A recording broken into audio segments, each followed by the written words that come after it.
Hop. Si quand tu le lances et que tu roules le truc, ça ne marche pas. Est-ce que ça fonctionne? Si ça marche pas. Tout marche? Il n'y a qu'une seule personne qui regarde en l'air. C'est bon? Ouais, c'est un peu la tristesse. Polaris et Mathieu. Oui, oui. Vous êtes 2 personnes, Polaris et Mathieu.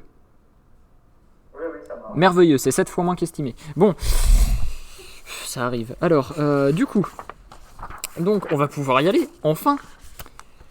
Bien, donc bonjour à tous. On va aujourd'hui parler d'un sujet que je prépare depuis un bon petit moment, à savoir, comme vous le voyez sur la slide affichée, 1905, l'année miraculeuse. Alors, de quoi est-ce que l'on va parler aujourd'hui? Aujourd'hui, on va parler de pas mal de petites choses. Notamment, donc avant de parler de l'année miraculeuse d'Einstein, on va parler un petit peu d'Albert Einstein, notamment donc, de qui il était, ainsi qu'un peu de sa jeunesse. Donc Einstein est né le 14 mars 1879 et est mort le 18 avril 1955, c'est ce qui est marqué à l'écran. Et il est sans doute le physicien le plus célèbre de tous les temps, principalement pour ses travaux sur l'univers, sa théorie de la relativité générale, ainsi que sa très célèbre formule E égale mc2, dont on reparlera un peu plus loin dans cette présentation. Et il est assez intéressant de savoir, notamment, c'est pour ça que j'ai conclu, que ce n'est pas pour ces travaux-là qu'il a obtenu le prix Nobel, on en parlera également. Einstein s'intéressa très très tôt aux sciences quand il était assez jeune, mais il ne brillait pas forcément dans ses études. Pourquoi j'ai de 15 ans et alors qu'il est au lycée à Munich, il souffre grandement de la discipline assez militaire qui y règne et il fait une dépression nerveuse. Suite à ça, il va rejoindre ses parents en Italie et durant 1 an, il n'étudiera pas formellement au sein d'une institution. Il va faire une sorte d'année sabbatique tout en continuant à apprendre les sciences en autodidacte. Il finalisera ses connaissances sur le calcul différentiel et intégral, en autodidacte toujours, et il lira les grands auteurs tels que Maxwell, on en reparlera également. Cette même année, donc la même année où il rejoint ses parents, il écrira une lettre de 5 pages à un de ses oncles ingénieurs, dans laquelle il détaillera les questions qui l'intéresseront toujours, et elles sont toutes en rapport avec la lumière, ce qu'elle est, de quoi elle est composée, comment est-ce qu'elle se propage, etc., etc. Il fera également des expériences de pensée dans cette lettre, une expérience donc qu'il imagine. Expérience de pensée, j'y reviendrai aussi, mais c'est une expérience que l'on fait purement par la pensée, comme son nom l'indique, que l'on imagine complètement et dans laquelle on vérifie qu'est-ce qu'il pourrait se passer dans une situation donnée. Dans celle-ci, dans l'expérience donc de pensée que fait Einstein, il se demanda ce qu'il se passerait si la lumière pouvait émettre de la lumière. On sait depuis Galilée et Newton que les vitesses s'ajoutent, donc si la lumière pouvait émettre de la lumière, celle-ci irait à 2 fois la vitesse de la lumière. Et si elle-même pouvait émettre de la lumière, alors 3 fois, etc. Donc il est bien important pour fixer le personnage, on reparlera de cette expérience de pensée un peu plus tard, mais il est assez important pour fixer le personnage qu'à 15 ans, Einstein comprend que si la lumière pouvait émettre de la lumière, alors il doit exister de la lumière de vitesse infinie. Donc là déjà, à 15 ans, il a une intuition des concepts physiques qui est assez extraordinaire. Et ça permet d'aussi mieux comprendre le personnage, c'est pour ça que j'en parle si tôt, on en reparlera. À 16 ans, il apprend qu'il peut continuer ses études en Suisse, à l'école polytechnique de Zurich, parce qu'avoir le bac n'est pas nécessaire pour y rentrer. Finalement, il échouera au concours d'entrée à cause de mauvaises notes dans les disciplines où l'apprentissage se fait par cœur, donc l'histoire, la géographie, le latin, le grec, etc. Mais il brillera tout de même par ses compétences en mathématiques et en physique. Le jury du concours, d'ailleurs, va déceler ce grand potentiel dans ses matières scientifiques et on lui conseillera de préparer davantage, merci pour la bouteille d'eau, de se préparer davantage et de repasser le concours l'année d'après. C'est ce qu'il fera et il obtiendra le concours avec succès 1 an après. Une fois dans l'école, il rencontrera Marcel Grossmann, un étudiant avec qui il se liera d'amitié, ainsi que sa première épouse.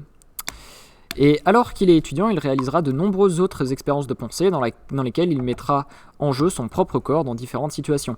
Par exemple, il se posera la question suivante, là aussi j'en reparlerai, mais que se passerait-il si j'étais à cheval sur un rayon de lumière? Ou plutôt, qu'est-ce que je verrais si j'étais à cheval sur un rayon de lumière? Dans une telle situation, la lumière étant une onde électromagnétique, notre perception serait celle d'un surfeur sur une vague. Les vagues qui nous entourent sont alors immobiles par rapport à nous. Cependant, et parce qu'Einstein a lu les grands auteurs seulement âgés alors de 16 ans, il sait qu'il n'existe pas de solution d'onde immobile par rapport à nous aux équations de Maxwell. Les équations de Maxwell étant alors les équations qui décrivent la dynamique d'une onde électromagnétique. Par conséquent, Einstein fait ressortir par sa seule pensée et à 16 ans un paradoxe qu'il résolvera plus tard en introduisant la relativité restreinte, on en reparlera aussi. Finalement, il réussira jusqu'à obtenir son diplôme avant lui-même ne pas réussir à travailler de façon scolaire comme il était attendu de le faire. D'ailleurs, Marcel Grossman lui sera d'une très grande aide puisqu'il utilisera ses propres notes pour préparer les examens. En 1902, il rentrera à l'Office fédéral de la propriété intellectuelle de Berne, donc l'Office des brevets, de manière moins formelle, grâce à Marcel Grossman, encore lui. Il publiera quelques articles sans grand impact, jusqu'à l'année qui nous intéresse, l'année 1905. Avant de commencer la deuxième partie de cette conférence, je me dois d'éclaircir un point. En effet, on entend très fréquemment qu'Einstein a publié 5 articles en 1905, ce qui est vrai. Mais en réalité, seuls 4 de ces articles ont été réellement publiés et imprimés dans des journaux en 1905. Le 5e article a été publié en janvier 1906 et il s'agit de la thèse de doctorat d'Einstein, qui s'intitulait « Une nouvelle détermination des dimensions moléculaires ». Donc, elle a été complétée le 30 avril et soumise le 20 juillet 1905, mais elle ne sera publiée formellement dans la revue Annalen der Physik qu'en 1906. C'est pour ça que je n'en parlerai pas, parce qu'elle ne fait pas partie des travaux publiés en 1905. Cependant, il faut quand même voir que cette thèse a été cruciale dans ces travaux de 1905, en particulier pour l'article à propos du mouvement brownien, sur lequel je reviendrai. Bien. Maintenant, il est temps de parler un petit peu de ce qui nous intéresse vraiment, à savoir les 4 papiers qu'a publié Einstein en 1905, et qui sont les articles qui lui ont valu sa renommée mondiale, en plus des travaux qu'il aura réalisés 10 ans plus tard. Donc vous voyez ici que j'ai quand même mis 5 papiers, j'inclus la thèse de doctorat dans les papiers qu'il a écrits, mais pas ceux qu'il a publiés. Comme je l'ai dit, je ne parlerai pas de sa thèse de doctorat. Le premier article dont on va parler, c'est l'effet photoélectrique.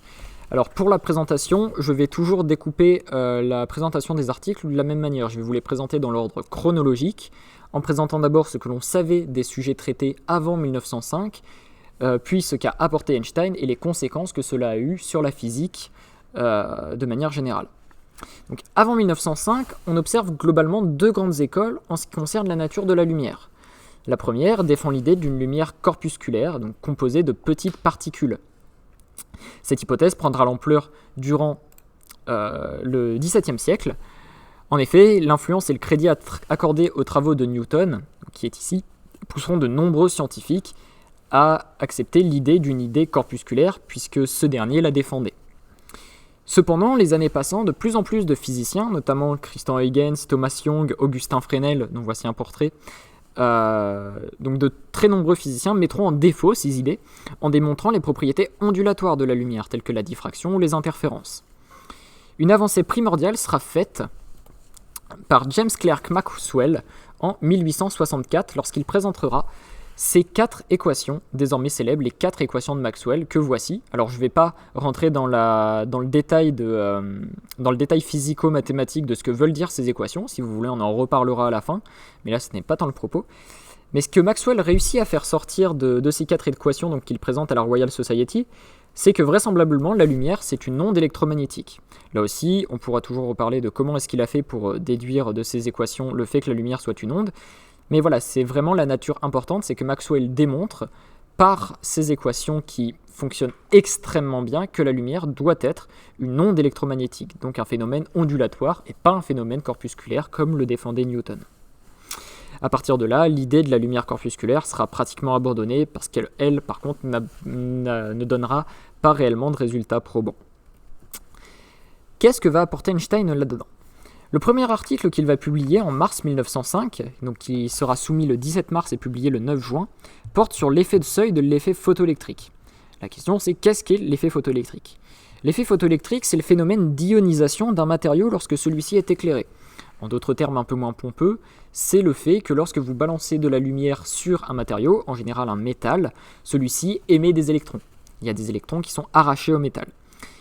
Cet effet-là, il est connu depuis 1839 et il est compris grâce à Hertz depuis 1887.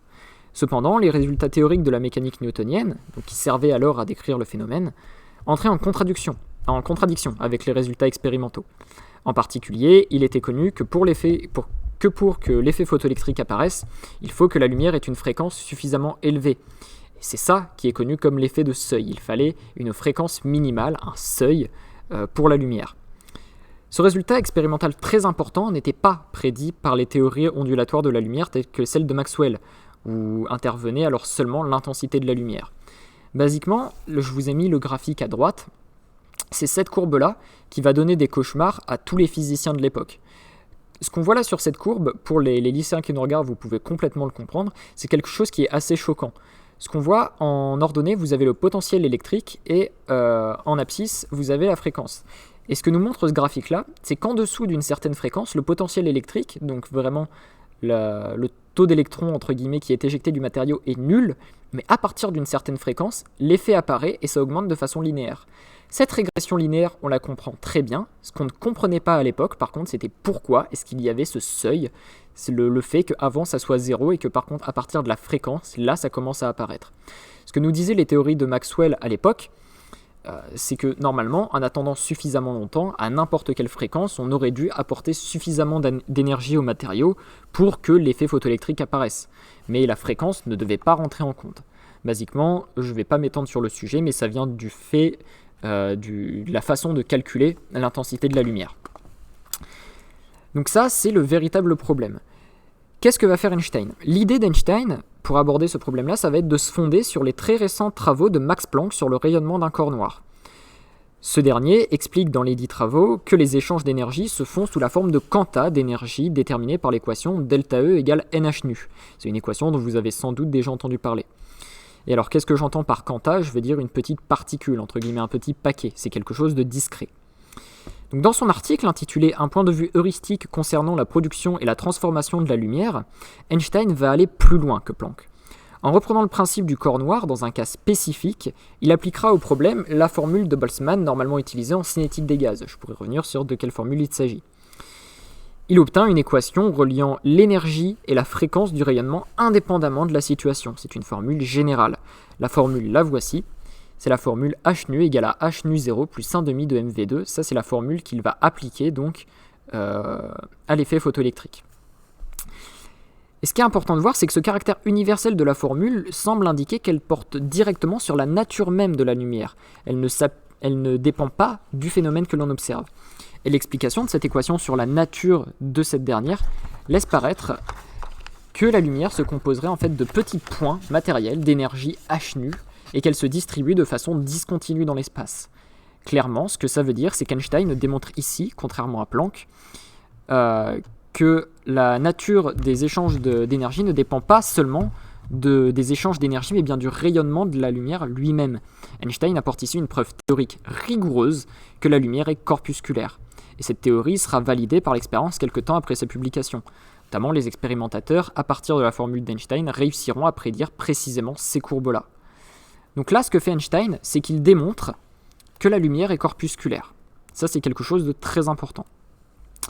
Les implications que ça a, c'est qu'il faut bien voir que depuis 1864, donc date à laquelle Maxwell a proposé à la communauté scientifique sa théorie de l'électromagnétisme, il était admis par beaucoup que la lumière était une onde électromagnétique. Or, la publication d'Einstein démontre que la lumière peut être abordée d'un point de vue corpusculaire. Et là, on fait face à un paradoxe où on a un objet physique, en l'occurrence un rayon lumineux, qui peut aussi bien être vu comme une onde ou comme des particules. Cette idée-là, elle fut une des motivations principales à la création de ce qu'on appelle aujourd'hui la mécanique quantique, et dont on connaît la fructuosité en termes d'application. Il n'y a qu'à voir les transistors, et donc qui sont dans absolument tous les appareils électroniques que vous utilisez, notamment ceux pour regarder cette conférence, vos ordinateurs, vos téléphones portables, les radios, les télévisions, Internet aussi, les lasers, etc. Il y a aussi des applications directes à l'effet photoélectrique, qu'on retrouve par exemple dans le fonctionnement des panneaux photovoltaïques. Donc les implications de l'article de 1905, elles sont extrêmement multiples et elles sont extrêmement importantes, aussi sur le point de vue donc théorique et conceptuel de ce qu'Einstein va apporter. Et ces considérations seront jugées tellement importantes par la communauté scientifique qu'Einstein recevra en 1921 le prix Nobel pour ses travaux sur l'effet photoélectrique. Le deuxième article que publie Einstein, il s'agit d'un article sur le mouvement brownien. Alors, même ordre que la présentation de l'article précédent, ce que l'on sait, ce qu'apporte Einstein et quelles implications cela aura. D'abord, ce que l'on sait de la théorie atomique avant 1905. Avant 1905, l'existence de l'atome, il faut bien voir qu'elle est très discutée. En effet, il n'y a que l'électron qui est connu depuis 1897 et qui est découvert par Thomson, mais on ne connaît pas encore par exemple le proton ou le neutron. Donc l'idée d'une matière qui ne serait pas divisible à l'infini, elle naît en fait dans la Grèce antique. Il est difficile d'identifier précisément qui en serait à l'origine, mais certains noms reviennent, notamment Démocrite ou Moccus de Sidon. Ce sont eux qui inventeront d'ailleurs le mot atome, du grec atomos, qui signifie insécable, donc l'idée d'une matière qui ne serait pas sécable à l'infini. Cependant, les théories aristotéliciennes, donc que la matière soit composée d'eau, de terre, de feu, d'air et d'éther, resteront les plus enseignées et répandues, car prêchées notamment par l'Église. Pourtant, la théorie de l'atome refera surface indirectement durant le XVIIIe siècle, notamment grâce aux expériences d'Antoine Lavoisier, celui que vous connaissez peut-être grâce à la formule « rien ne se crée, rien ne se perd, tout se transforme », qui est considéré comme le père de la chimie moderne. Ces expériences-là, elles auront lieu autour de 1775 et elles serviront donc de fondement à la chimie et à la notion d'éléments chimiques. Plus tard, c'est la notion de molécules et d'atomes qui s'imposera petit à petit, avec l'apport de grands chimistes et de grands physiciens tels qu'Avogadro, Pasteur, Mendeleïev et d'autres physiciens, donc ces personnes-là donc étaient plus des chimistes, et d'autres physiciens comme Maxwell ou Boltzmann. Ici vous avez un portrait, notamment le Boltzmann, qui était un des très très grands défenseurs de l'atome. Cependant, avant 1905, il n'existe pas encore de preuves directes de l'existence des atomes, seulement des pistes très solides. Car bien que concordantes avec l'expérience, les hypothèses et théories formulées par les noms que j'ai cités sont surtout des modèles théoriques et ne suffisent pas à convaincre certains. Ainsi, lors de la première publication d'Einstein, certains scientifiques comme Max Planck continuent de penser que l'atomisme est faux et que la matière est continue malgré les nombreux arguments avancés en faveur de la théorie atomique. Vous remarquerez que, comme je l'ai dit, Max Planck était non-atomiste, ce qui est quand même assez curieux puisque c'est cette personne-là qui servira d'appui à Einstein pour prouver, comme j'en ai parlé juste avant, que la lumière est corpusculaire. Mais Max Planck était un non-atomiste au départ. Donc, qu'est-ce que va apporter Einstein là-dedans ? En mai 1905, Einstein va proposer un deuxième article, donc qui sera soumis le 11 mai et publié le 18 juillet, toujours dans la revue Annalen der Physics, qui va porter cette fois-ci sur le mouvement brownien. Ce qu'Einstein fait avec cet article, ça constitue la réunion de la mécanique de Newton, qui permet de décrire le mouvement d'un corps, donc, avec la thermodynamique, qui permet de décrire les situations composées d'un grand nombre de particules. En particulier, Einstein va s'intéresser à la façon de décrire le mouvement d'une particule en suspension dans un fluide. On sait alors déjà, depuis sa découverte par Robert Brown en 1827, que la particule a un mouvement chaotique, erratique, et c'est cela qu'on appelle le mouvement brownien. Basiquement, si vous mettez une particule en suspension dans un fluide, vous allez observer que sa trajectoire ressemble en gros à ça. Donc c'est quelque chose de presque aléatoire, très erratique et très chaotique. C'est ça, un mouvement brownien. Avant Einstein, c'est Boltzmann qui a défriché le sujet de l'unification de la mécanique de Newton avec la thermodynamique. Mais il avait une approche vraiment très cinétique de la question, avec une approche de la thermodynamique très cinétique. Et Einstein trouvait dans ses travaux une allure trop mathématique de la description des phénomènes, et il n'y voyait pas réellement de sens physique bien certain. C'est pourquoi il a fait le choix de publier à son tour sur ces questionnements. Il l'a fait dès 1903, où il commença par publier un article dans lequel il montra qu'il était possible de retrouver des concepts de la thermodynamique en partant d'une conception atomiste de la matière, sans recourir aux hypothèses combinatoires, donc qui étaient celles qu'Einstein trouvait trop mathématiques dans les travaux de Boltzmann. Donc là, il fait déjà un très grand pas en avant. Après, en 1905, Einstein s'aperçut que le mouvement brownien pouvait lui servir à vérifier la crédibilité de sa vision atomiste de la thermodynamique. Il publia donc l'article sur le mouvement de particules en suspension dans un fluide au repos impliqué par la théorie cinétique moléculaire de la chaleur, en mai 1905. Dans cet article, Einstein explique donc le mouvement brownien par les mouvements moléculaires et calcule avec une précision redoutable les résultats observés expérimentalement, donnant ainsi une justification mathématique solide et concrète de l'existence des atomes. Les implications que ça aura, tout d'abord, c'est comme nous l'avons vu au début de cette partie, avant 1905, l'atomisme, il est considéré par certains scientifiques comme un modèle mathématique utile, mais sans réelle réalité physique en quelque sorte. Et il faut bien voir que le papier d'Einstein apporte l'explication du mouvement brownien par les mouvements des molécules entourant les particules en suspension dans un fluide. J'en profite pour dire que cette expérience du mouvement brownien, vous pouvez tous la refaire chez vous. J'expliquerai comment juste après. Et l'une des conséquences du papier d'Einstein, c'est la capacité prédictive notamment qu'elle offrait. Cette approche du problème lui permettra par exemple de donner une valeur précise au nombre d'Avogadro et à la constante de Boltzmann, qui sont des constantes extrêmement importantes en physique et en chimie notamment. lesquels seront vérifiés expérimentalement, notamment par Jean Perrin. Jean Perrin, dont voici un portrait ici. Donc Einstein, là, il donne réellement une preuve théorique solide de l'existence de l'atome, et plus que ça, il donne même des moyens de vérifier ces théories. Il indique aux expérimentateurs comment faire. Donc ça fait vraiment un énorme progrès, puisque là, en gros, il démontre que l'atome existe. Ce qui est quand même un très gros morceau. Merci Einstein. Le troisième article, à présent. Avant d'en parler, on va voir un petit peu ce que l'on sait de 1905, avant notamment le temps et l'espace. Avant 1905, les questions relatives à l'espace et au temps, elles sont traitées par la relativité galiléenne ou la relativité newtonienne, lesquelles considèrent l'espace et le temps comme des absolus. Ils sont identiques pour tout observateur et ne varient jamais. C'est en ça qu'on pense que c'est des absolus. Typiquement, que vous alliez à 150 000 km par seconde ou que vous soyez immobile, en relativité galiléenne ou en relativité de Newton, le temps s'écoule exactement de la même façon pour tout le monde. Et c'est quelque chose de très naturel. De plus, les corps sont soumis à une loi d'addition des vitesses, par contre qui ne fonctionne pas pour les vitesses proches de celles de la lumière. Et ça, c'est les expérimentateurs qui le verront. Par exemple, si vous vous déplacez à une vitesse V1 de 1 km/h dans le sens de la marche d'un train qui se déplace à une vitesse V2 de 300 km/h, alors votre vitesse par rapport au quai de la gare, elle est V égale à V1 plus V2, ce qui vaut 300 plus 1 égale 301 km/h. Cette formule-là, c'est celle que vous voyez ici, donc grand V égale à V1 plus V2. C'est une loi d'addition classique des vitesses. Cependant, quel que soit votre référentiel, et c'est là qu'on retrouve la notion d'espace et de temps absolu, un mètre mesurera toujours 1 mètre et une seconde sera toujours une seconde, même dans un référentiel qui n'est pas le vôtre.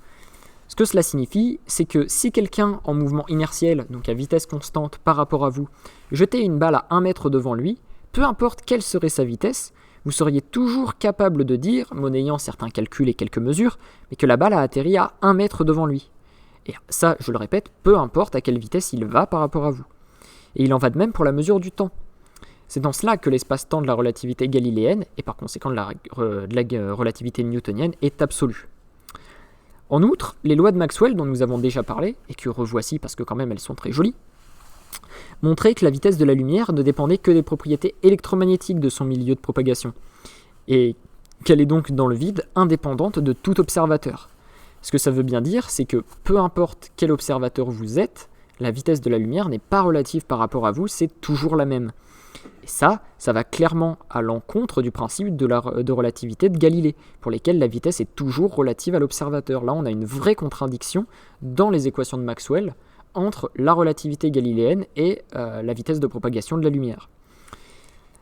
Pour résoudre ce paradoxe-là, les physiciens ont introduit le concept d'éther luminifère, qui devait rétablir donc ce désaccord.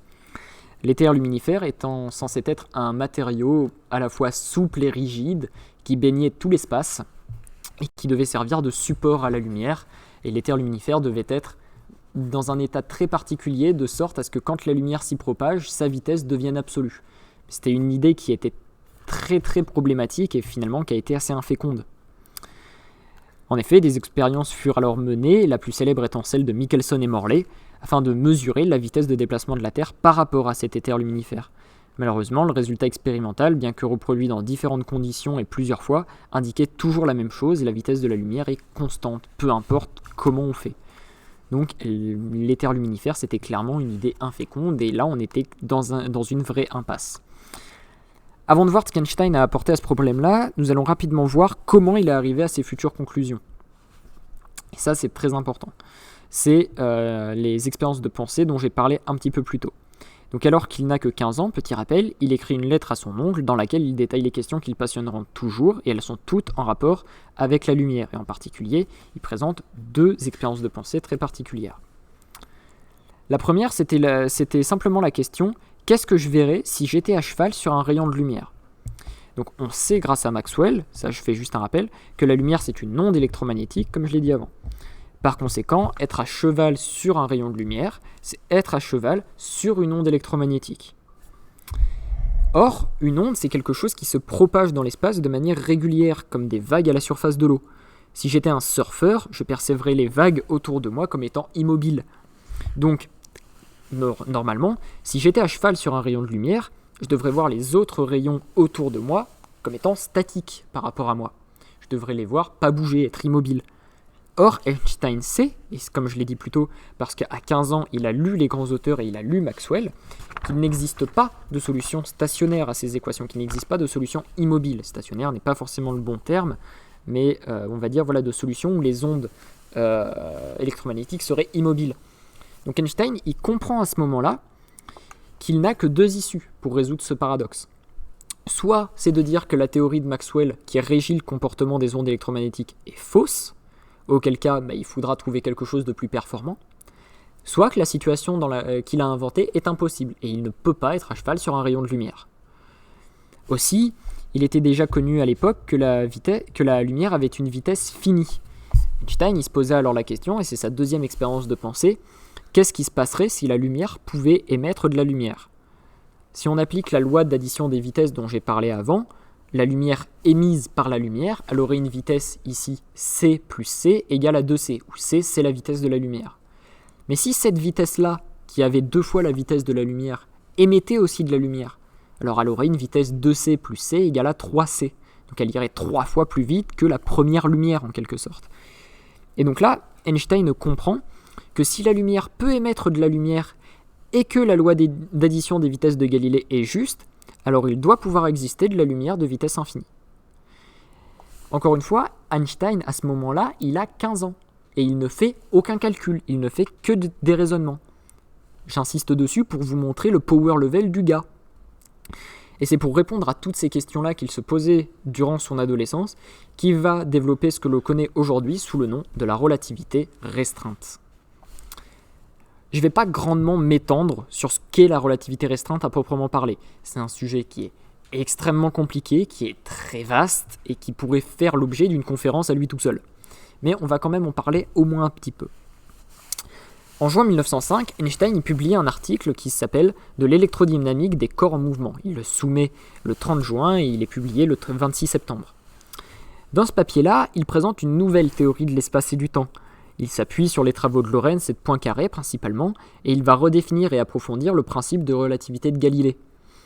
En particulier, Einstein va démontrer que ni l'espace ni le temps sont des absolus en fait, et que leur mesure dépend de l'observateur. Donc en fait, il prend un peu le principe de relativité de Galilée à contresens, en disant non, l'espace et le temps ne sont pas des absolus, et si on n'a rien vu jusqu'à présent qui permette de les différencier, c'était juste qu'on n'allait pas assez vite. Mais leur mesure dépend de l'observateur, il dépend du référentiel dans lequel on est. Il va y présenter des phénomènes auxquels d'autres ont déjà pensé avant lui, mais en leur apportant une explication concrète et un formalisme rigoureux, bien que celui-ci sera encore affiné quelques années plus tard par Minkowski. Parmi ces phénomènes-là se trouvent les idées de contraction des longueurs et de dilatation du temps, lesquelles seront vérifiées expérimentalement les années suivantes d'ailleurs. Donc ces idées-là, elles sont traduites par les formules qui sont ici, delta t égale gamma delta tau, et delta x égale à gamma delta x'. Encore une fois, je ne vais pas m'étendre sur ce qu'elles veulent vraiment dire, si vous voulez on en reparlera à la fin et je vous invite à poser vos questions dans le salon adéquat, mais c'est des concepts assez compliqués tout de même. Également, un des piliers fondamentaux qu'Einstein va introduire dans la théorie de la relativité restreinte, c'est qu'en fait le seul absolu, c'est la lumière, la vitesse de la lumière dans le vide. Il va la noter c, et c'est une constante qui doit être absolue, qui doit être la même, peu importe l'observateur. Et dans ces conditions-là, si on considère que c est une constante, peu importe l'observateur, alors l'expérience de Michelson et Morley, elle s'explique parfaitement, et on comprend très bien pourquoi est-ce qu'on a toujours observé la vitesse de la lumière comme étant constante, et pourquoi est-ce que cette idée-là de l'éther luminifère ne marchait pas. Donc là, Einstein il publie réellement une nouvelle théorie donc, de l'électrodynamique des corps, donc la relativité restreinte, et il vient bouleverser plein de choses. Il faut bien voir que là, ce qu'il fait, c'est qu'il remet en cause, et ça marche, les théories de Newton et de Galilée qui marchent depuis, en gros, 450 ans. Donc là aussi, le gars est solide, si vous voulez. Quelles implications ça va avoir ? Une des implications du fait que la vitesse de la lumière, ça soit une constante absolue ne variant pas selon l'observateur, déjà, c'est que cette vitesse-là doit être inatteignable. En effet, si un corps pouvait atteindre la vitesse de la lumière, alors il serait dans le cas qu'Einstein avait imaginé, il serait à cheval sur un rayon de lumière. Or, cette situation étant impossible de par la nature absolue de c, donc de la vitesse de la lumière la lumière est inatteignable. Les mots sont un petit peu confus, mais en gros, si vous voulez, si vous essayez toujours d'aller de plus en plus vite, vous allez vous rapprocher de la vitesse de la lumière, Mais pour vous, un rayon lumineux aura toujours la vitesse de la lumière. Donc peu importe à quelle vitesse vous irez, un rayon lumineux aura toujours sa vitesse propre, aura toujours la vitesse de la lumière comme vitesse. Et ce que l'on tire de cette situation-là, c'est que tout simplement que vous ne pourrez jamais aller aussi vite que ce rayon de lumière. Donc par conséquent, sa vitesse à lui, c'est une vitesse limite, et c'est la vitesse de la lumière. Ce qu'il faut bien comprendre, c'est que là j'explique en 5 minutes seulement la surface de la puissance de la théorie de la relativité restreinte. En effet, elle a offert une vision complètement nouvelle de concepts centenaires et a par la même occasion ouvert la voie à la théorie de la relativité générale, ainsi qu'à une plus large compréhension de la mécanique quantique, notamment avec l'écriture de nouvelles équations comme celle de Klein-Gordon ou de Dirac. De plus, un point important, c'est qu'il s'agit de la première théorie de jauge de l'histoire. Je ne vais pas trop rentrer dans les concepts vraiment mathématico-physiques de ce que ça veut dire, mais c'est-à-dire que c'est une théorie qui est basée sur des symétries. Et on lui doit beaucoup de nos technologies modernes, ainsi que de notre compréhension du monde et de l'univers de manière générale. De plus, la relativité restreinte a permis la compréhension de certains phénomènes à première vue paradoxaux, comme l'observation des muons cosmiques. Ça c'est pareil, si vous voulez qu'on en parle davantage, n'hésitez pas à poser des questions, c'est des sujets intéressants. Ok, maintenant on va parler un petit peu du 4e article qu'Einstein a publié, donc la relation masse-énergie. Avant 1905, comme je l'ai déjà évoqué plus tôt, c'est la mécanique newtonienne qui faisait référence dans l'étude du mouvement des corps. Et celle-ci faisait alors la différence entre deux types de masse, la masse gravitationnelle ou masse pesante ou masse grave, et la masse inertielle. Désolé, je bois. La masse pesante ou la masse gravitationnelle, que j'ai représentée ici, d'un corps, c'est, selon Newton, une propriété du corps qui caractérise la façon dont ce corps va subir la gravitation. Globalement, c'est la masse du poids en fait, c'est la masse de P égale mg. C'est celle qui détermine comment un corps va influencer ou être influencé dans un champ gravitationnel. En fait, il s'agit de l'idée la plus commune de la masse, c'est celle qu'on intuite le mieux, en particulier avec la chute des corps.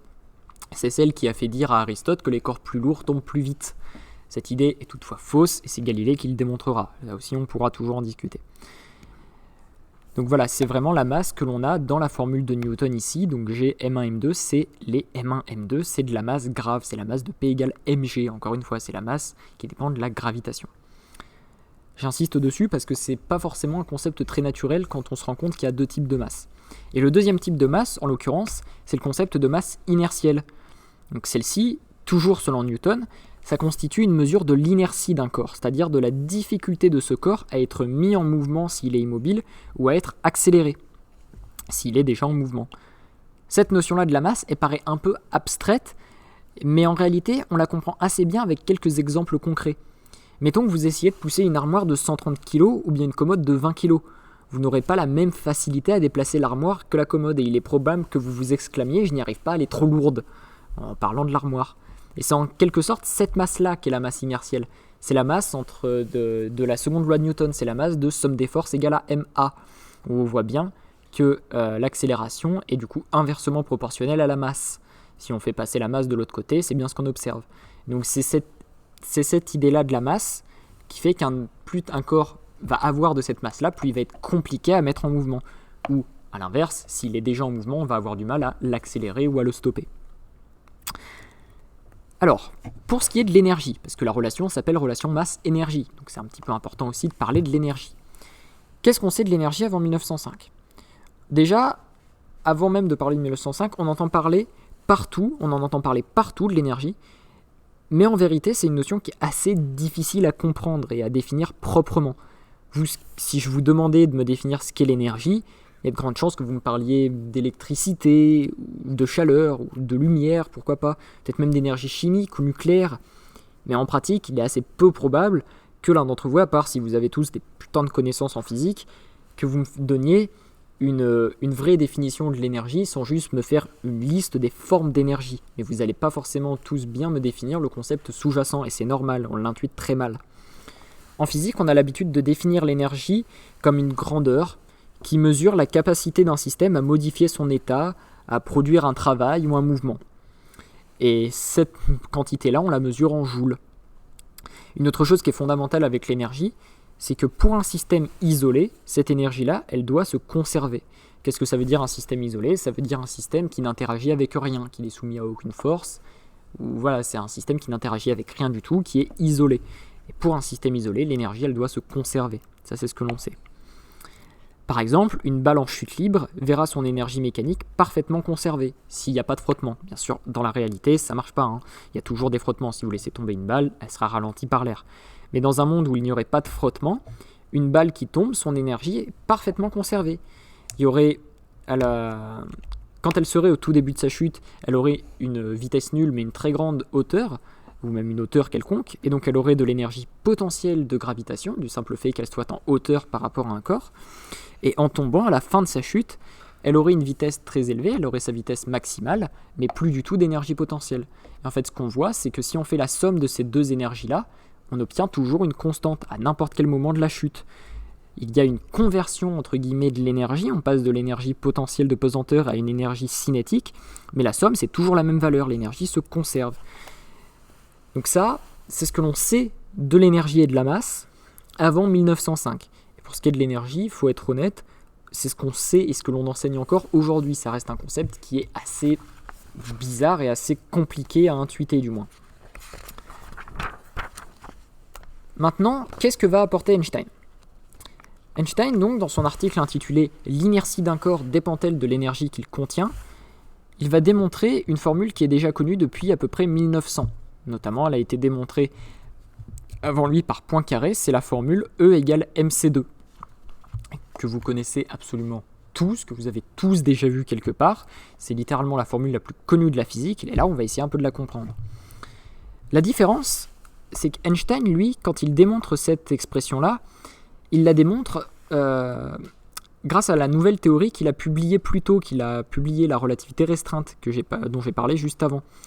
Donc cet article-là, il sera soumis, l'article sur la relation masse-énergie, il sera soumis le 27 septembre et il sera publié le 21 novembre. L'article, il est très très court, il fait seulement 3 pages, mais il contient en tout et pour tout 9 lignes de calcul, lesquelles donnent une explication claire et concise de la formule E égale mc2. Il explique que si l'on considère un corps immobile qui émet de la lumière, celui-ci perd de l'énergie, ce qui est logique puisque la lumière elle a une énergie bien définie. C'est quelque chose dont j'ai déjà parlé un petit peu plus tôt dans la conférence sur l'effet photoélectrique. La lumière elle a une énergie, on sait la calculer, on sait la déterminer. Donc si un corps émet de la lumière, il perd de l'énergie fatalement. En revanche, ce qu'Einstein démontre, c'est que cette perte d'énergie se fait ressentir sur l'énergie cinétique du corps. En effet, même si celui-ci est immobile dans notre référentiel d'étude, s'il est immobile par rapport à nous, il est peut-être en mouvement inertiel, et il doit exister un référentiel, donc un autre point de vue, dans lequel ce corps-là, il est en mouvement rectiligne uniforme, il va à vitesse constante dans une seule direction, et dans lequel il aura alors une certaine énergie cinétique. Ainsi, et parce que l'énergie cinétique du corps dépend de sa masse, on obtient naturellement que l'émission de la lumière agit sur la masse du corps. Je ne mettrai pas ici les détails de calcul, mais les termes de vitesse s'annulent, et ça ne laisse que l'expression voulue, à savoir delta m égale à delta e sur c carré. Plus basiquement, m égale à e sur c carré. En fait, c'est cette forme-là que démontre Einstein. Il ne démontre pas E égale mc2, il démontre m égale à e sur c2. C'est exactement la même chose, vous multipliez juste par c2 des deux côtés. Et alors, comment est-ce qu'on peut la comprendre, cette formule si célèbre ? D'abord, ce qu'on comprend, c'est qu'il y a une sorte d'équivalence entre l'énergie et la masse. Et c'est une sorte d'équivalence, c'est pas la même chose, mais on peut véritablement voir du coup la masse d'un corps comme la mesure de l'énergie qu'il contient. Et de plus, ce que l'on comprend, c'est qu'un corps massif, il contient forcément une quantité d'énergie phénoménale du seul fait qu'il soit massif. Ça, pour vous le faire comprendre, même pour les moins matheux d'entre vous, il faut bien voir que ce terme-là, c carré, ça fait 10 puissance 8 puissance 2, donc ça fait 10 puissance 16, c'est un 1 suivi de 16 zéros. Donc si vous avez un corps qui pèse seulement 1 kg, vous avez 1 suivi de 16 zéros fois plus d'énergie dans ce corps, s'il est au repos. Donc en fait, n'importe quel corps contient une quantité monstrueuse d'énergie, du seul fait qu'il soit massif, qu'il ait une masse. Ça, c'est quelque chose de très important, notamment par exemple en physique nucléaire. Et autre chose que l'on peut comprendre aussi avec cette notion-là de l'énergie et de la masse, c'est que si on la réinjecte entre guillemets dans les concepts de Newton, on comprend mieux pourquoi est-ce qu'elle intervient à la fois dans le poids et dans la notion d'inertie, et on peut en sortir encore une fois que C c'est un absolu. Et ça c'est quelque chose aussi qui vient appuyer les concepts que la relativité restreinte a mis en place. Quelles implications ça va avoir toute cette histoire? La relation d'Einstein, elle a de multiples implications. Donc la relation d'Einstein, c'est la relation masse-énergie, c'est la relation E égale mc2. Elle a énormément d'implications, tant dans le domaine de la physique théorique que celui de la physique appliquée d'ailleurs. En effet, elle a permis la mise en exergue de nouveaux domaines de recherche, tels comme je l'ai dit, que la physique nucléaire ou la physique des particules, ou bien la mécanique céleste, en expliquant la production d'énergie au cœur des étoiles par exemple. Donc même pour les plus astronomes d'entre vous, cette formule-là, elle peut être importante. D'un point de vue technologique et pratique, on doit bien sûr à cette formule l'exploitation de l'énergie nucléaire et, aux grandes dames d'Einstein, la bombe atomique malheureusement. J'en profite pour dire qu'on entend souvent parler qu'Einstein a mis au point la bombe atomique, etc. Il faut bien voir qu'Einstein était contre l'emploi de la bombe atomique, et le courrier qu'il a fait au président Roosevelt durant la Seconde Guerre mondiale ne disait pas SVP, j'ai fait une formule pour faire des bombes nucléaires. Tout ce qu'il voulait dire, c'est que le papier qu'il a publié, il l'a publié dans la revue Annalen der Physik en Allemagne, et que les scientifiques allemands ne sont pas débiles, et que si cette formule-là, elle est vraie, et Einstein sait qu'elle est vraie, alors les Allemands peuvent travailler sur une arme qui utilise ce principe-là, et donc une arme nucléaire. Il ne fera juste qu'un constat au président Roosevelt, mais il ne parlera jamais, lui, de créer une bombe atomique. D'ailleurs, Einstein sera un des plus fervents défenseurs de l'utilisation seulement de l'énergie nucléaire à des buts civils, mais pas à des fins militaires. On lui doit également l'avènement, par contre, des grands collisionneurs de particules. Et ça, je pense qu'Einstein aurait été un petit peu plus hypé s'il avait pu les voir, des accélérateurs de particules comme le LHC, par exemple. Et on aura peut-être l'occasion d'en parler dans une autre conférence. Voilà qui conclut cette troisième conférence du Puy à Science. Je tiens à vous dire qu'on n'a fait qu'effleurer qu'une infime partie du génie d'Einstein, et que les implications et les applications des articles de 1905. J'ai dû passer sous silence des éléments techniques, mais qui sont capitaux pour la compréhension de certains passages. Je pense notamment à la relativité restreinte. Sans passer par les maths, c'est compliqué de bien la comprendre. Mais c'est bon, pour passer par les maths, il faut un bac plus 3 ou bac plus 4. Donc c'est très compliqué, mais j'ai essayé de faire au mieux. Cependant, je veux tout de même souligner l'importance considérable qu'a eu cette année de 1905 pour la physique et pour Einstein. Ce n'est d'ailleurs pas pour rien qu'elle est appelée l'année miraculeuse. Il faut bien voir que chacun de ces articles porte sur des sujets différents et que partout, Einstein a amené une nouvelle compréhension des choses, un nouveau point de vue qui a conduit à des révolutions. Que ce soit en thermodynamique, en mécanique, en électrodynamique, partout, Einstein a apporté des révolutions. Et c'est ça qui fait aussi son génie. Donc voilà, je vous remercie à toutes et à tous pour votre présence, que ce soit dans cet amphithéâtre ou sur Discord. Je vous remercie pour avoir suivi cette conférence et je suis totalement à votre disposition si vous avez des questions.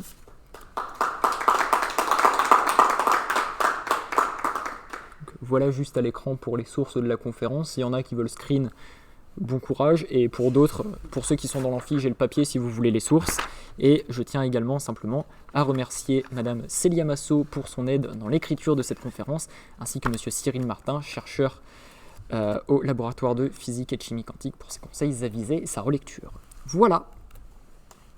Y a-t-il des questions? Comment? C'est un peu notre sponsor. Absolument, oui, c'est la deuxième fois que Monsieur Martin relie nos conférences, donc on est très content. Voilà. Y a-t-il des questions? Frédéric, secrétaire, y a-t-il eu des questions? Mathieu est en train d'écrire quelque chose, donc peut-être. Alors, j'ai une Merci beaucoup. Si vous avez des questions, essayez de parler fort pour que le micro le capte. Je vais les répéter, hein, sinon. Mais donc, quelqu'un dans cet amphi a-t-il une question? Alors, t'as pas parlé du prix Nobel d'Einstein. Alors, Mathieu qui demande pourquoi il n'y a pas eu de prix Nobel pour E égale MC2.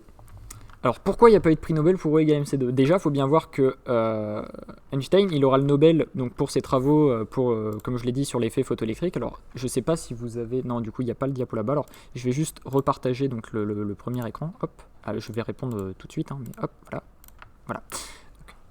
Donc, Einstein, il aura son Nobel pour les travaux sur l'effet photoélectrique. Pourquoi est-ce qu'il n'aura pas de travaux pour E égale MC2? Tout simplement parce qu'à l'époque où il le publie, Il faut bien voir qu'Einstein, quand il le publie, c'est un petit ingénieur à l'Office fédéral de la propriété intellectuelle. Il n'est pas physicien, il est relié à aucune institution académique, il est relié à rien. Tout ce qu'il a, c'est le soutien de très grande pointure dans la physique, mais ça suffit pas. Il a notamment le soutien de Planck et Lorentz, mais voilà. Mais ce qui fait qu'il n'aura pas de Nobel, c'est que c'est des théories qu'il émet. Einstein, c'est un théoricien, ce n'est pas un expérimentateur. Et il faudra attendre que ces théories-là, elles soient validées par l'expérience. Et le problème, c'est que les choix du comité Nobel sont très particuliers, et cette formule-là, E égale mc2, elle fera un petit peu polémique, puisque comme je l'ai dit, elle a été démontrée avant par Poincaré. Donc il y aura quelques petits scientifiques à droite à gauche qui feront chier pour qu'Einstein n'ait pas le Nobel pour la relativité restreinte, notamment donc à cause de E égale mc2, parce que sa paternité elle est remise en cause. Alors que ce qu'il faut bien voir, c'est qu'Einstein a rencontré Poincaré, Einstein a rencontré Lorentz, et qu'il a utilisé leurs travaux pour créer la relativité restreinte. Et aucun des deux n'a jamais crié au plagiat ou quoi que ce soit. Si un jour vous entendez quelqu'un vous dire qu'on ne sait pas trop qui est le père de la relativité ou quoi, non, il n'y a pas à chier. Les pères de la relativité, c'était Giordano Bruno au XVIe siècle, mais bon, ça lui a valu le bûcher, donc voilà. Oui, mais quand tu es contre l'église en 1600, à un moment tu crames, hein, c'est comme ça. Et le vrai père de la relativité, de toute façon, de la relativité restreinte en tout cas, c'est Einstein, ça il n'y a pas de doute. Mais donc voilà, ce qui fait qu'il n'aura pas de Nobel pour E égale mc2, c'est déjà qu'on intuite assez mal quelles implications cette formule-là pourra avoir dans les années 20, et le fait qu'il y aura un peu cette discorde autour de la paternité de la relation, tout simplement. Enfin, il aura quand même le Nobel pour l'effet photoélectrique, il aura quand même un Nobel. Moi j'ai une autre question. Donc tu disais que Einstein a fait une expérience de pensée sur lequel il s'imaginait à cheval sur un rayon lumineux. Ouais. Et il se demandait qu'est-ce qu'il verrait. Ouais. Et du coup, tu dis aussi, d'après Einstein, c'est que, c'est pas seulement lui qui le dit, c'est que peu importe le référentiel, la lumière ira toujours à la vitesse de la lumière. Et donc je me demande si on est à cheval sur un corps qui a une vitesse relativiste. La lumière, elle semblerait toujours aller à la vitesse de la lumière, ou est-ce qu'on la verrait se déplacer comme quand on est sur l'autoroute et qu'on voit quelqu'un nous dépasser? Justement, c'est une question très pertinente. Alors, je vais retrouver en fait mon ADI. Elle est où ma vitesse? Voilà. Donc cette formule-là, je vous l'ai mis, elle est un petit peu énervée, mais c'est la loi d'addition des vitesses en relativité restreinte. Et ce qu'on voit en fait, c'est que ce que nous dit Einstein, c'est que peu importe donc à quelle vitesse toi tu vas, dans quel référentiel t, tu verras toujours la vitesse de la lumière, enfin la lumière se déplacer à la vitesse de la lumière. Elle ira toujours à la même vitesse pour toi. Et notamment par exemple, donc ce cas-là est très pertinent. Pourquoi ? Parce qu'en fait, ce qu'il faut bien voir, c'est que Einstein, ce qu'il démontre dans la relativité restreinte, c'est que, et il ira même plus loin en fait dans la relativité générale, mais déjà dans la relativité restreinte, il y a cette idée-là, c'est que un corps, il est dans un espace-temps. Il est dans un espace 4D, un espace donc 3D classique, et dans le temps, il se déplace, donc il est dans un espace 4-temps. Et les vecteurs, par exemple, qu'on utilise pour repérer la position en relativité restreinte, c'est ce qu'on appelle des quadrivecteurs, donc des vecteurs avec une coordonnée du temps. Et ce que ça signifie, c'est qu'en gros, plus tu vas venir accélérer, et plus tu vas céder de la vitesse temporelle pour acquérir de la vitesse spatiale. Et en fait, un photon, typiquement, donc une particule de lumière, un rayon lumineux, lui, il a cédé complètement sa partie temporelle, si bien que pour lui, le temps, en fait, il ne s'écoule plus. Ce qui fait que c'est une idée assez folle de se dire, par exemple, qu'un photon qui nous arrive d'Alpha du Centaure et qui met plusieurs centaines de milliers d'années à venir, si ce n'est plus, en fait, pour lui, c'est instantané, parce que lui, il n'a pas de composante temporelle. Et ce qui fait que même si tu vas à des vitesses relativistes, style 99,999999999% de la vitesse de la lumière, un photon, pour toi, ira toujours à la vitesse de la lumière, il sera inatteignable, notamment, et ça se comprend du point de vue mathématique, parce que si tu passes à la limite, en fait, dans ce cas-là, tu vois que même si tu fais tendre V vers l'infini, que tu essayes de le faire tendre, en fait, la vitesse limite, c'est C, toujours. Et ouais, c'est pas forcément très simple à faire comprendre, mais peu importe à quelle vitesse tu vas, tu le verras toujours à la vitesse de la lumière. C'est juste à cause de la notion de temps. Parce C'est ça. Pour regarder la vitesse de la lumière, on se fie à notre temps. Exactement. Nous, on a du temps et la lumière n'a pas de temps. Exactement. Toi, parce que c'est un concept important, toi, tu vas venir céder du temps, de la vitesse temporelle, entre guillemets, pour avoir une vitesse spatiale. Mais toi, si tu regardes ta montre, une seconde, elle dure toujours une seconde. Et même si tu étais à 0 km/h, une seconde, ça durerait une seconde exactement. Par contre, c'est pour les observateurs autour, où s'ils regardent ta montre, ils vont la voir se déplacer au ralenti de ouf. Et ce qui fait que pour toi, quand le photon il va passer, tu vas mesurer quel temps il va mettre. Excellente vidéo de Veritasium, en fait, tu vas mesurer un aller-retour. Tu ne peux pas mesurer C, on ne sait pas faire. Allez la voir, elle est très très très bien. Mais quand ton photon il va passer, tu vas faire en gros V égale à D sur T, et tu vas toujours trouver la même chose. C'est juste que par contre pour toi le temps en fait il est tellement dilaté que pour toi tu le vois correctement, peu importe à quelle vitesse tu vas, parce que le temps il va se dilater en fonction de ta vitesse. Ce qui fait que tu verras toujours la lumière aller à la même vitesse vu qu'elle le temps elle en a plus de toute façon, elle s'en fout. Et donc pour le photon, il se déplace dans l'espace-temps ou juste dans l'espace? Bah, il se déplace dans l'objet physique qu'est l'espace-temps de toute façon, parce que l'univers est à 4 dimensions de ce point de vue-là, mais il n'a pas de vitesse temporelle. Son quadrivecteur, la coordonnée t, c'est toujours 0. Voilà. Ça se comprend dans la représentation vraiment graphique d'un espace de Minkowski, donc qui est l'espace de la relativité restreinte. Un objet il ne peut se déplacer que dans ce qu'on appelle un cône de lumière.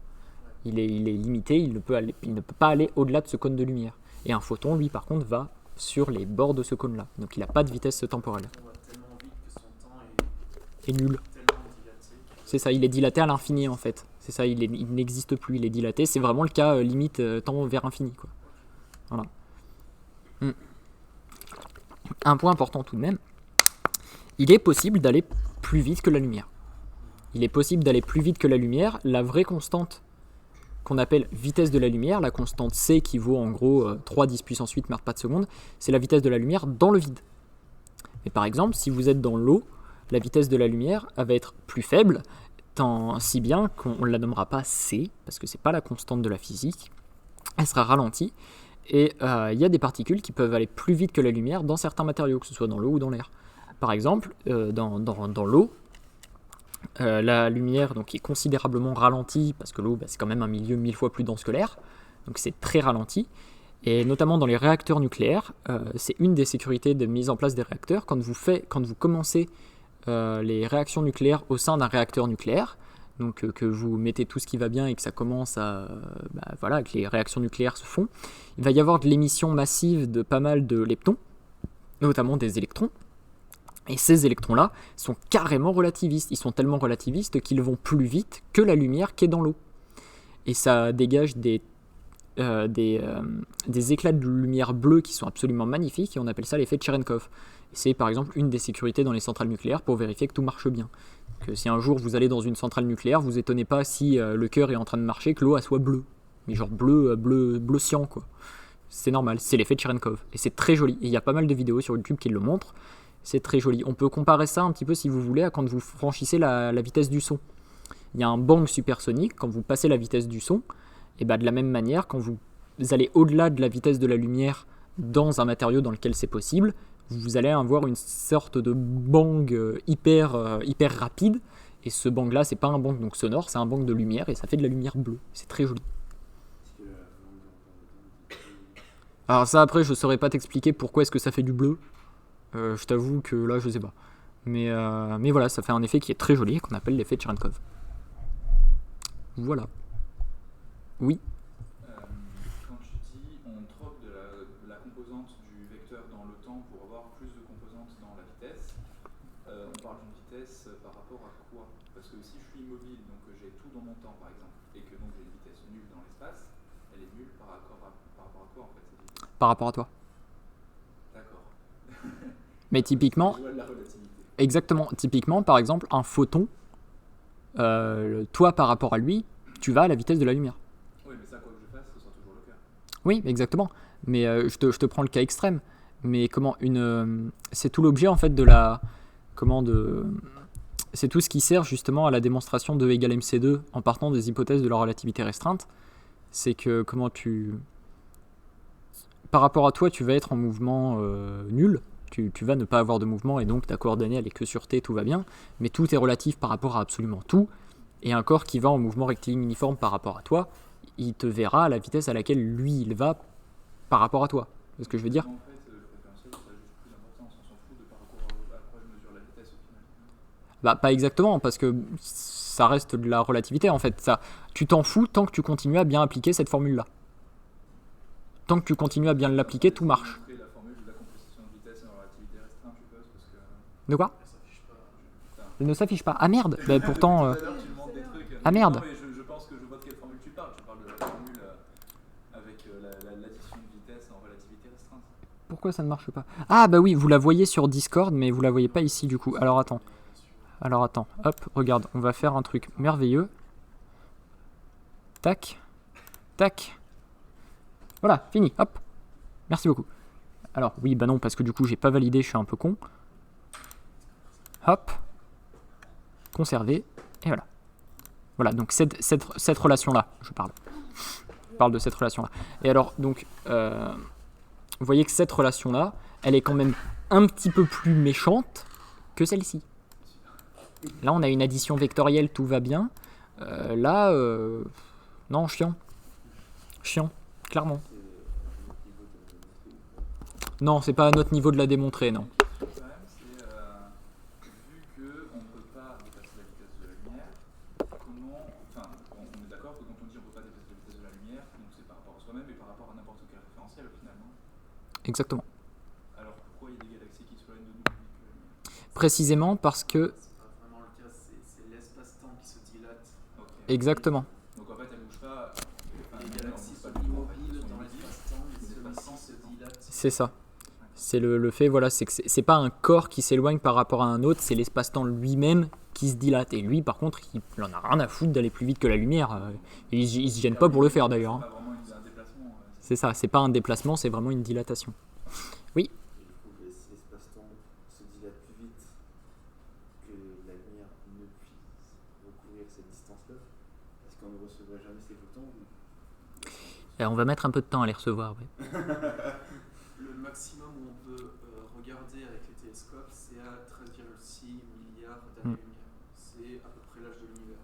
C'est ça. Au-delà, On sait qu'il est plus grand parce que il s'expand et qu'on peut le calculer, mais on est incapable de voir plus loin que ça. On sait que ce qu'on voit à 13,6 milliards d'années-lumière, C'est plus là. en réalité, il est à 90 milliards d'années-lumière. Bah, déjà, la lumière qu'elle émet maintenant, on la recevra jamais. Mais ce qu'il y a au-delà, la Pas jamais, précision mais, est telle que ça va plus vite que la lumière, et donc la lumière ne peut pas nous parvenir parce que, à cause de l'effet de Doppler, Fizeau-Doppler, la lumière est très dilatée. et Ouais. ne nous parvient pas. Il y aura plus de protons peut-être, on va savoir. Ouais, c'est ça. Et c'est justement cette notion-là de voir qu'est-ce qui va advenir de l'univers, c'est des considérations qui alors ne relèvent clairement plus de la relativité restreinte, c'est de la relativité générale. Parce que la relativité générale, c'est la relativité restreinte, mais appliquée à tous les référentiels. Parce qu'il faut bien voir par contre que la relativité restreinte ne fonctionne que pour des référentiels, galiléens en fait. Que pour des référentiels en translation rectiligne uniforme. Dès lors que tu y mets des forces ou des accélérations quelconques, ça marche plus. Il faut faire de la relativité générale. Et la mécanique newtonienne qu'on faisait en référentiel Keylin, alors on passe en... exactement. Bah en fait, la position. sauf que là, si tu veux, là où la méca classique, la méca de Newton, tu l'as fait en référentiel galiléen, ta somme des forces égale ma, tout va bien. Tu passes en référentiel non galiléen, il faut juste que tu mettes ta force d'inertie d'entraînement et ta force de Coriolis. En relativité, tu as la relativité restreinte qui est déjà sa mère énervée. Hein. Si tu veux la passer en mode non galiléen, entre guillemets, tu es obligé d'introduire la notion de géométrie tensorielle, la notion de courbure, etc. Donc des trucs qui sont beaucoup plus énervés. C'est pas pour rien qu'il faudra 10 ans à Einstein pour bosser avec Marcel Grossmann sur l'élaboration de la relativité générale. La relativité générale, il va le publier 10 ans plus tard, en 1915 quand même. Et c'est Gauss qui a introduit les espaces courts. Hmm. Les espaces courts. Oui, C'est Gauss qui les a introduits. C'est... Riemann. Quoi? C'est Riemann. Mais il n'y a pas Gauss qui a travaillé dessus. T'inquiète, pas de soucis, au En revoir. tout cas, c'était grave. Oui, merci. Je t'en prie, merci d'être venu. Celui qui va vraiment commencer à défricher le terrain de la topologie non euclidienne, ça va être Riemann. Ça va être Riemann, et c'est pas pour rien d'ailleurs que dans l'équation d'Einstein, donc le R à gauche dans le premier membre de l'équation, c'est le tenseur de Riemann. C'est pas pour rien. Ça va vraiment être Riemann qui va qui va commencer à défricher les espaces, la topologie non euclidienne telle qu'elle est appliquée à la relativité restreinte. Après, Gauss a peut-être fait de la géométrie hyperbolique, hein, mais En fait, je sais pas. Il avait introduit la géométrie non euclidienne qui disait que deux droites parallèles Mhm. peuvent se croiser. ouais, bah typiquement sur une sphère. Genre sur un cercle. Ouais, sur une sphère. Après, tu n'as même pas besoin de faire de la géométrie non euclidienne pour faire croiser deux droites parallèles. La géométrie projective, c'est très bien faire ça. C'était intéressant la géométrie projective. Y a-t-il d'autres questions? Mais quand tu dis qu'on peut dépasser, enfin, on peut doubler la lumière, parce que la lumière ne va pas se déplacer à la même vitesse selon le milieu. Oui. Et si on regarde genre, entre deux atomes, non mais la lumière elle va traverser le milieu, mais en fait c'est qu'elle va se propager de proche en proche. Exactement. C'est qu'elle va Elle va prendre du temps à Exactement. C'est en fait. être réémise, c'est ça? Exactement. C'est exactement ce que dit Maxwell, c'est que la vitesse de la lumière, elle ne dépend que des propriétés électromagnétiques du matériau dans lequel elle se diffuse. Et ce qui fait que la lumière va moins vite, par exemple, dans l'air ou dans l'eau par rapport au vide, c'est que dans le vide, elle n'a rien pour être freinée, alors que dans l'eau, typiquement, c'est ça. En fait, il faut vraiment voir ça comme un sorte de matériau où entre les atomes, tu aurais plein de petits ressorts. Bah, ça va vraiment se déplacer de proche en proche, et le temps que les atomes absorbent la lumière et la réémettent, ça va créer un petit temps de latence qui va faire que globalement, si tu regardes à plus grande échelle, tu auras l'impression que, typiquement, par exemple, que ton laser il se déplace moins vite. C'est pour ça. Mais en soi, si tu te mettais vraiment à l'échelle des molécules d'eau, entre deux molécules d'eau, c'est du vide, donc ton rayon de lumière il va assez. Et c'est quand tu t'éloignes, quand tu prends un peu de recul, que vraiment tu observes une diminution de la vitesse de la lumière. Voilà. Sauf qu'un électron, par exemple, dans le cas de l'effet de Cherenkov dans l'eau, un électron, lui, il va en avoir rien à foutre de croiser des atomes sur son passage. Il va tracer au milieu, ce qui fait que, vu qu'il n'y aura pas de phénomène d'absorption ou d'émission de cet électron-là, il pourra aller plus vite globalement que la lumière, et effet de Cherenkov. Il va se mettre à briller en bleu, en mode kryptonite, ça va être rigolo. Même si la kryptonite c'est vert, faites pas chier. C'est pas l'électron qui va se mettre à briller. Enfin, il va juste émettre de la lumière. Oui, bah après ton électron, Il va changer son énergie cinétique en énergie lumineuse. c'est ça en fait, ouais, il va émettre de la lumière. Oui, il se met pas à briller. C'est pas une diode l'électron, mais ce serait rigolo, cela dit. Mais voilà. Toutes les lois de la physique se recharger. Oh merde, Et ça fait 1000 ans qu'on se plante. comment TP? Et tu le racontes? Non, attends. Qu'est-ce qui s'est passé en TP? En TP d'optique ondulatoire, on passe le laser sur le capteur et tout, c'est bien aligné. Belle frange. Oh là, oui. interférence. Oui. Et là, on avait le laser sur le capteur. Je tourne Mathieu, si tu as d'autres questions, n'hésite pas. Hein. Et j'étais en mode, qu'est-ce qui se passe? Et j'ai gueulé, attends, j'ai gueulé quoi déjà? Putain, les lois de la physique qui sont cassées. Ouais. Nous, on n'a pas compris, on était tranquillement en train de manipuler, on entend Redouane gueuler. Putain, les lois de la physique, elles sont niquées. Qu'est-ce qui se passe? Là, en général, c'est le moment où tu te dis, calme-toi, t'as juste mal manipulé. Et puis t'avais genre mes. Rasoir d'Occam. Avec leur laser. C'est tellement le melon, la confiance en lui. Tu vois. Ah, mais clairement. Il a mis quelque chose de physique. Clairement, sur un TP niveau L2, hein. Le mec est là. Hein. Le gars, Einstein Fresnel, non, mais à la chiotte, tu vois. Que dalle. Donc voilà. Il prend l'article PDF, le balaye. Je te jure, il le casse en deux, tu sais. Il l'imprime pour pouvoir brûler la feuille. Tu sais. Le gars, il est là. Hein. Il trouve la revue initiale dans laquelle ça a été publié. Le truc, c'est une relique et tout. C'est ultra, c'est machin, c'est une relique et tout incroyable. Le mec, il fout le feu, tu sais. Il crache sur le papier, il pisse dessus et il fout le feu. Il fait voilà, qu'est-ce qu'il y a? Le gars, il est là, hein. Il est présent. Mais donc voilà. Y a-t-il d'autres questions, cher auditoire?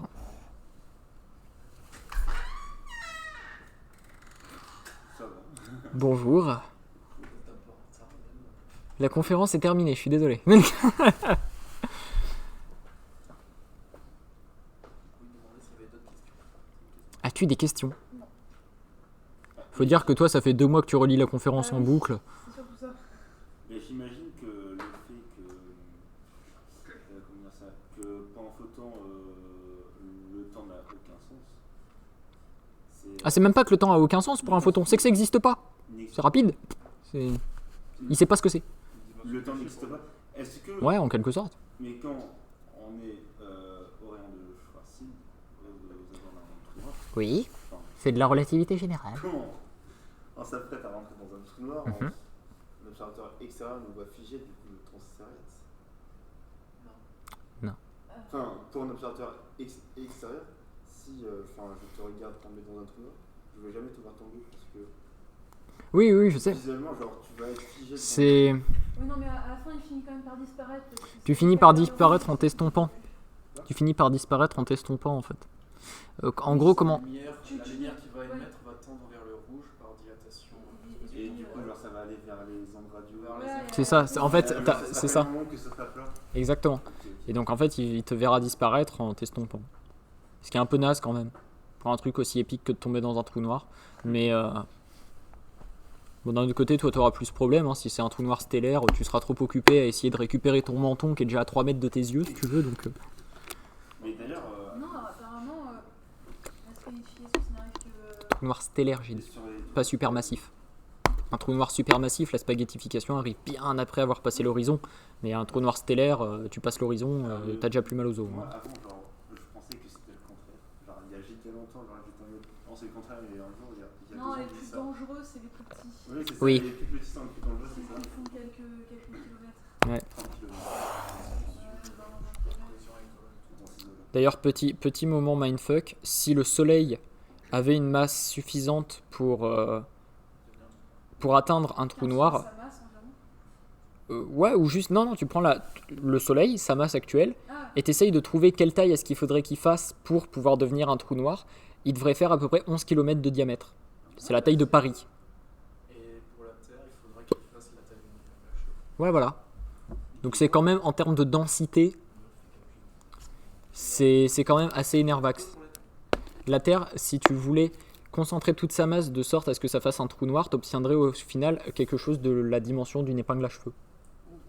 Ouais. Comme toute la matière de la Terre sur un volume qui fait. Ouais, ok. Ouais, donc c'est vraiment très dense quoi. Ouais, en termes de densité, en fait, c'est les objets les plus denses de l'univers, hein, c'est pas pour rien. Là, tu parles de l'horizon des événements. Pas exactement, non, là je parle du corps de l'astre qui est le trou noir. Le trou noir, il n'est pas défini par son... C'est ça, c'est en quelque sorte la singularité. C'est ça. ouais, l'horizon des événements, c'est là où tu vois plus rien. Mais... L'horizon, faut bien voir que c'est pas la surface du trou noir, l'horizon des événements. C'est la frontière à partir de laquelle RT tes chances de revenir. Mais En fait, elles sont même plus hautes puisqu'on peut pas atteindre la vitesse de la lumière. oui. Mais Remarque, j'ai fait une Aussi, quand tu es aspiré par un trou noir, la température est telle que tu as la oui, bah ça m'étonne qu'à moitié, frérot. Hein. aspiré par un trou noir. Oula. Parce qu'il y a eu pas mal de questions dans la classe au dernier semestre se demandant qu'est-ce que je verrais si je tombais dans un trou noir. ScienceClick a fait une vidéo passionnante sur le sujet. Vidéo, Les gens se c'est disaient, exactement ça. les gens se disaient, ouais, on verrait la fin de l'univers, etc. Non. Oui, Une je sais, vitesse c'est relativiste, classiquement, ouais. les gens font ça. Ouais. T'as... Relativiste, du coup, ça compense. Absolument. En fait, par contre, ce que tu vas voir, c'est que tu vas voir tout autour de toi devenir bleu. Ça, c'est joli. Mais par exemple, les disques d'accrétion des trous noirs, du fait qu'ils ont des vitesses relativistes, ils sont pas orange du tout, en fait, ils sont bleus. Ouais, genre quand tu t'approches, genre c'est bleu, c'est ça? Oui, Ouais, généralement, absolument. On les représente orange Parce que c'est plus joli. Les images sont teintes de cette manière. Ouais, c'est teinté. Mais en fait, c'est bleu. Après, il y a quelques millions de degrés Celsius aussi au niveau du cycle. Ouais, mais ça arrive. Tu vois, ça arrive. C'est quand même con de se dire qu'à la base, les espèces d'étoiles ou de machins qui forment le disque d'accrétion étaient moins chaudes que ça, tu vois. T'as des réactions nucléaires au niveau du disque d'accrétion, c'est un disque de fer en fait. Putain, le truc, il est tellement énervé. Imagine le gars, il dit La gravitation est telle à ce niveau-là que la matière Enfin voilà, je pense, s'il n'y a pas d'autres questions, je vais couper l'enregistrement.